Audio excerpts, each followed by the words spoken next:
All your favorite wrestling shows rolled into one.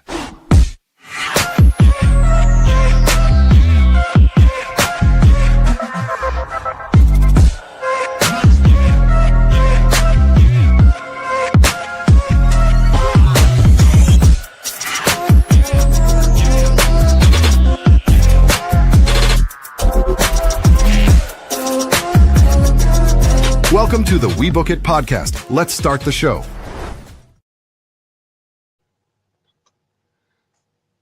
Hello, everybody, and welcome to another edition of Monday Night Raw Dogg. I am your host, Coach, and I'm very, very happy to be with you once again on this Monday night. I apologize for last week. I had influenza A. Would not recommend that to anybody. It sucked. Still kind of feeling the effects of it, but I am happy to be back here on Monday night talking with you all about wrestling, specifically recapping Monday Night Raw. So let's just go ahead. Let's jump right into it. We start out the show with the Vision making their way to the ring and officially bringing Austin Theory into the group. Now, as this was happening, no surprise, CM Punk's music hits, crowd goes crazy, but he wants to go one-on-one in a promo battle with Braun Breaker. And Braun gladly accepts and did a phenomenal job. Talked about how he is not the future, but he is the here and now. He dared Punk to go find someone in the locker room like him and reminded that once he shared the field with Lamar Jackson in college, that he is above CM Punk, to which CM Punk responded by saying he's not ready to let go of this world championship and that he is going to show why there is only one CM Punk next Monday night in their championship match. Bravo, way to open it. This was a big moment for Breaker. Getting a one-on-one promo spot with CM Punk, one of the best talkers in all of professional wrestling. And while, yes, Breaker was hesitant at some points, he got his point across, and he was confident. And it just was very good. You buy into a match with great buildup, and this is great buildup, and I'm very excited to see what happens next week on Monday Night Raw when these two battle it out for the World Heavyweight Championship. We go on to our next match, our first match, I should say, of the night, and it is our triple threat Women's World Heavyweight Championship between Stephanie Vaquer, Nikki Bella, and Raquel Rodriguez. Vaquer and Rodriguez have such great chemistry. And you can really see that they were trying to highlight Raquel during this match and try and protect her, which I think was a very smart move. Even getting a little bit of heat on her by breaking up the Devil's Kiss, even though she eventually fell to it. But it was very, very nice with those two working together. Nikki was Nikki. She had a nice little STF that got the crowd going, but I mean, other than that, it wasn't much out of her. The match towards the end really kind of started looking rushed, which I think lost the effect of how well this match was going. And then it was eventually Rodriguez that had both women up for a double Tejana bomb, but while Vaquer escaped, she hit Bella with it. Vaquer then came in, tossed Rodriguez out, and Vaquer got the pin and the win. So I still think we are going to see more Raquel versus Stephanie. Can we please just get Nikki out of the picture with this? If she wants to go to a mid card, that's fine. Like, have her go to that. Let's stop with the main event run. It's not going to work. And knowing the path this is going, we're probably going to get it eventually. But I think there are so much more deserving women in that locker room. Raquel Rodriguez being the first. I am really curious to see if she is going to get a rematch one-on-one with Stephanie. And if that's the case, I really think Raquel is going to be the one to dethrone Stephanie. But that is for time to tell. We move on to our next segment, which is a promo between I shouldn't say between, but the Kabuki Warriors come out for a promo.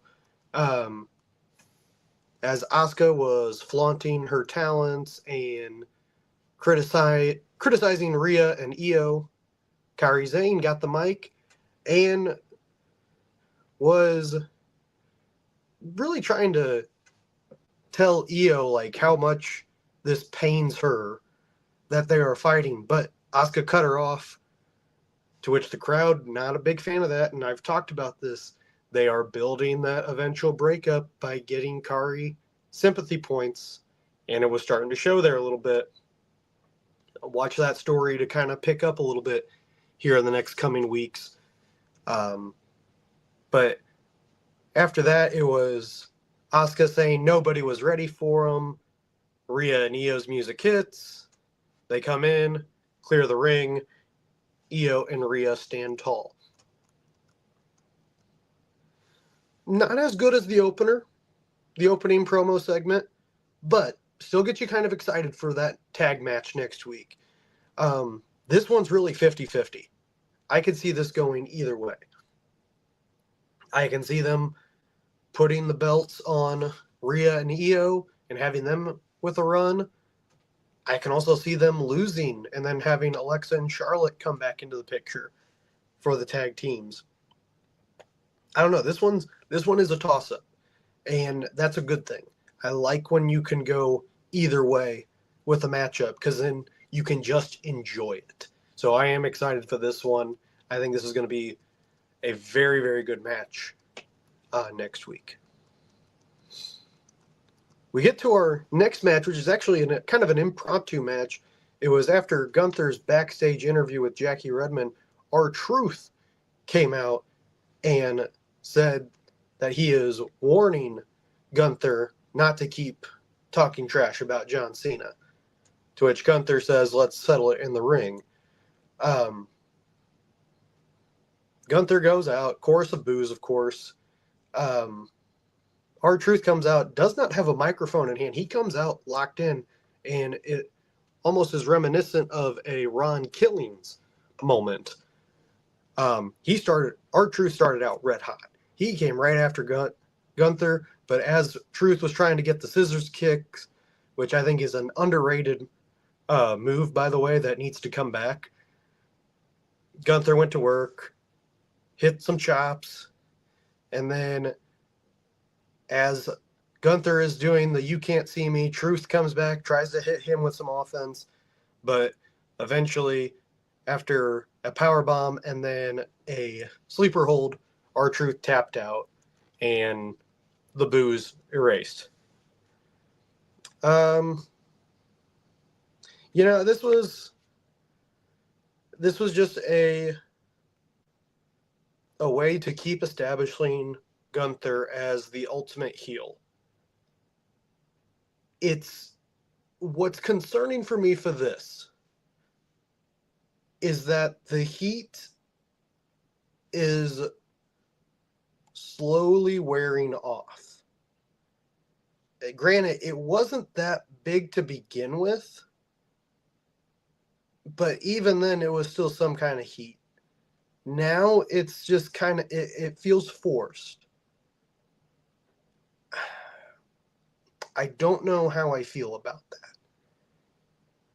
They are forcing the heat onto Gunther, and while in a short run, I think this will be okay.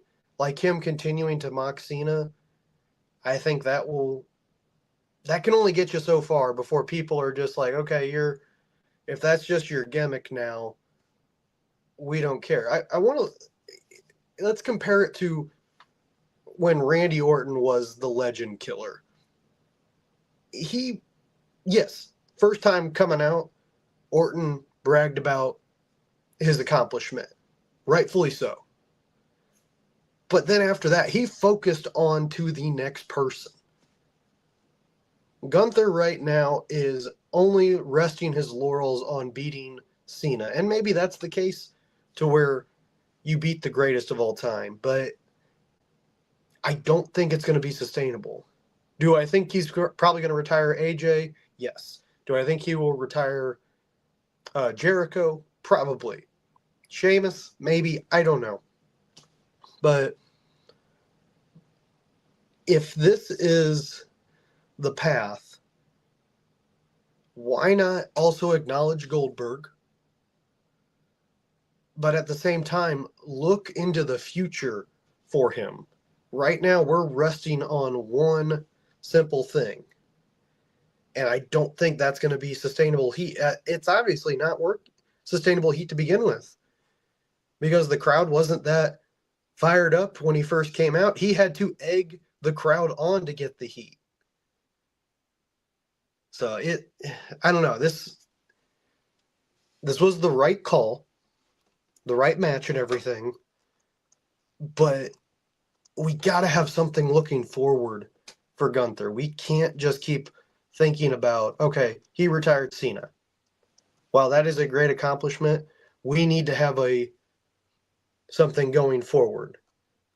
It's like when a gimmick gets over, but we just keep going back to that same gimmick, thinking that it's going to keep that person going. When in reality, sometimes you have to keep going. You have to try something different. That's what a lot of people are concerned with Joe Hendry now on the active roster, is that his act is going to become stale and he needs to evolve. That's for time to tell, but I think that's where we're at right now with Gunther, is that we can't just solely rely on, oh, he beat John Cena. We need to have something going forward for him too. We can obviously keep bringing that part up, but again, you got to have something moving forward. And I appreciate what the crowd did tonight also, going to Gunther, bringing up WrestleMania that he tapped out to Jey Uso. Why has nobody else brought that up backstage? But that's, again, I'm rambling and over a segment that probably got way more time than it deserves on this show. But either way, we move on. We then get to our next match, which is Rey Mysterio versus Austin Theory.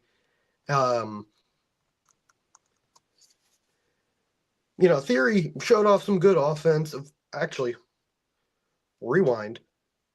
Theory's new entrance. That song's pretty good.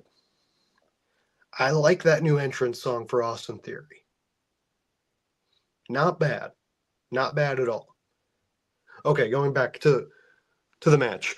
Theory dominated, showing his kind of rejuvenation and refined skill. But as the match continued, Mysterio started having the upper hand. And then as he was about to hit the 619, Logan, after he hit the 619, was going for his West Coast pop. Logan Paul interfered, causing a disqualification. Theory and Paul then started beating down Mysterio. But then Penta comes out of nowhere, coming back from injury, comes in to help Rey. They dispose of Paul in Theory, and Penta is back into WWE. There's going to be a tag team match coming up with these four. If I had to guess, probably in 2 weeks. The match was okay, but everyone's going to talk about the post match, which is when Penta comes back. So expect a tag team matchup between these four, probably in 2 weeks on Monday Night Raw. Okay. We get to our next segment, which is Maxine Dupree coming to the ring for a promo ahead of her title defense next week on Monday Night Raw against Becky Lynch. She definitely has more confidence, and I appreciate that about Maxine. She has a newfound confidence in her not only wrestling ability, but also in her promo skills, and that is really, really good. Becky then interrupted, tried to be nice. Dupree saw right through it. This led to the end of the segment. I'm not gonna lie. We've had matches. We've been doing build up for next week for Monday Night Raw. That's the obvious. The first two promo segments did a pretty well. I know Braun Breaker and CM Punk did a great job. Kabuki Warriors did a pretty nice job. Maxine was doing good. And then Becky just kind of took the air out of it. And I applaud Becky for putting over Maxine. But it is it's starting to get stale. It's really starting to get stale, and it brought it down for me to where I'm actually not as excited as I thought I would be for this match next week. And if Maxine loses this, then then there's just going to be I'm going to be very, very upset with that booking decision. Maxine has to win this. If not, then it's just proving the point of Becky Lynch politicking and everything. I don't know, man. I'm not looking forward to this match now.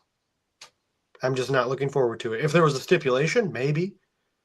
There's no stipulation. We've seen this match twice already.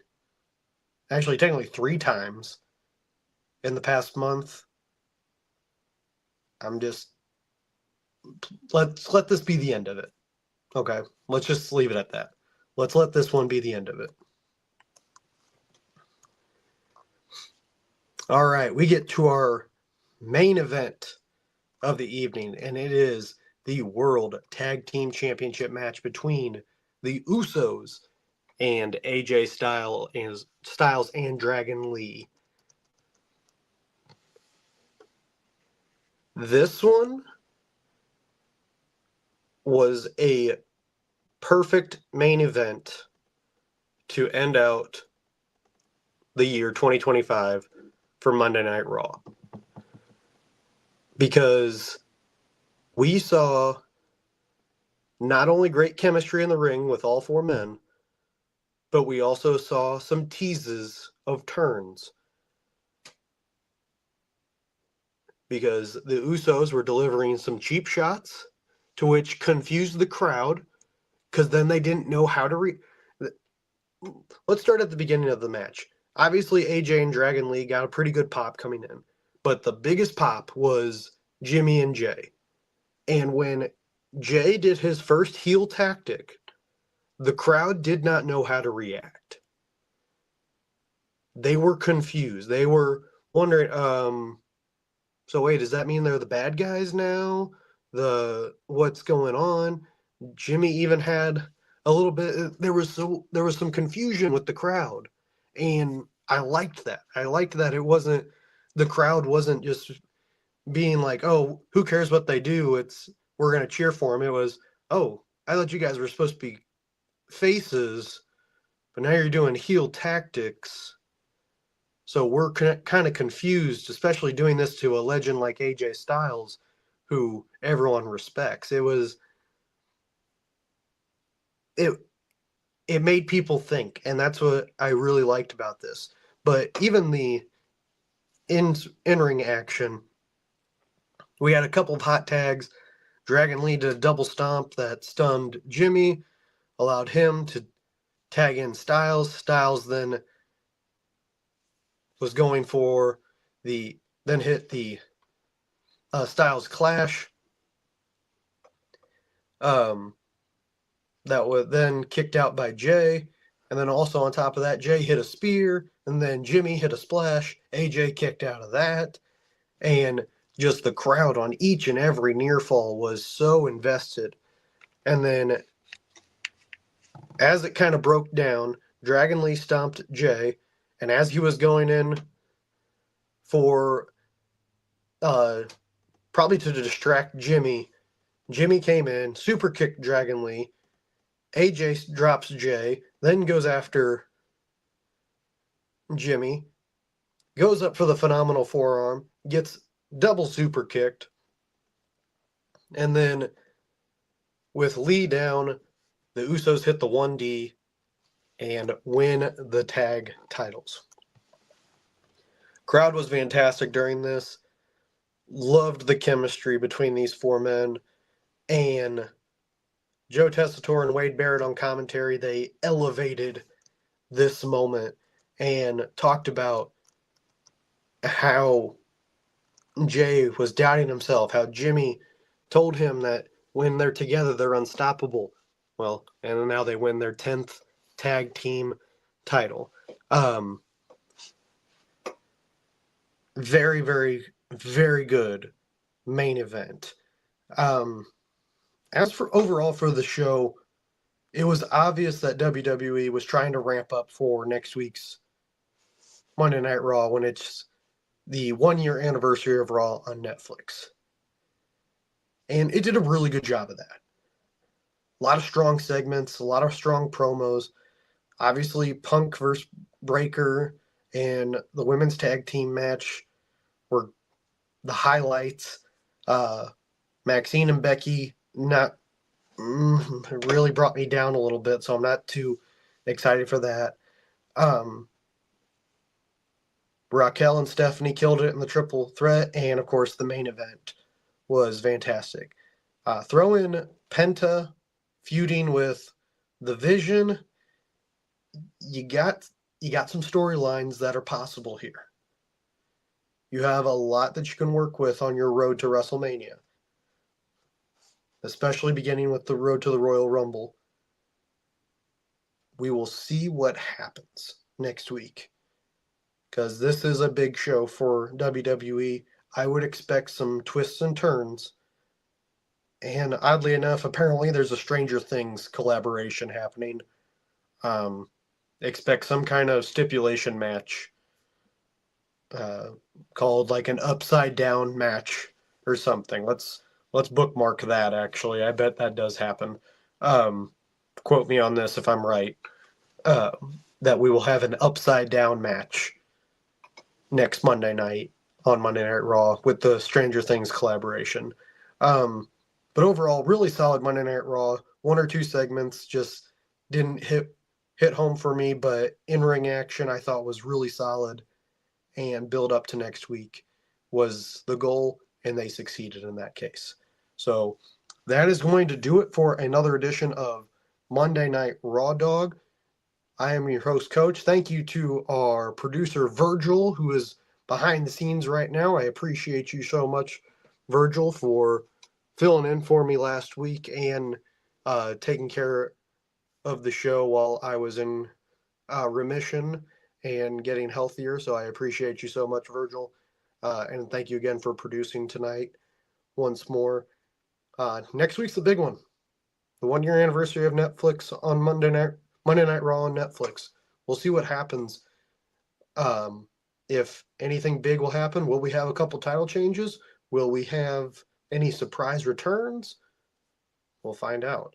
And once that show's over, you know where to come. It's right here on the We Book It podcast on this show, Monday Night Raw Dog. Thank you again to all of you. Please remember to like, share, and subscribe to all of our content here at the We Book It podcast. We are growing exponentially, and we have a lot of great content coming out, and we are very excited for the future of this podcast. We are growing.